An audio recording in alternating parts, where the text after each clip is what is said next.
Virginia economic leader is set to head a new group aimed at promoting completion of the King Coal Highway and development of energy production and technologies along the route. Jim Spencer, who already leads the Bluefield Economic Development Authority, has now been named chair of the new Central Appalachian Highway Economic Development Authority. It'll focus on the King Coal Highway corridor running from Bluefield to the Huntington area, crossing through the counties of McDowell, Wyoming, Mingo, and Wayne.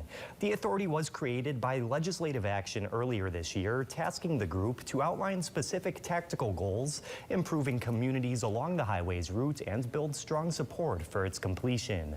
A portion of King Coal has already been built from Route 460 in Mercer County to Airport Road, and another segment is set to see construction begin next year, taking it from Airport Road to Littlesburg Road. The West Virginia corridor will eventually be part of a highway running from Detroit, Michigan to Myrtle Beach, South Carolina, opening up these counties for potential economic development with a concentration on energy and technology. And part of the goal here is to make sure that local talent is staying in town. With the Intuit project here in Bluefield and other projects we've done, we've tried to bring better jobs that are paying more than the average salary. And so that's the goal. And we need to work towards that for the next generation, because we need to change that to where we're not exporting our workforce and our youth to other areas.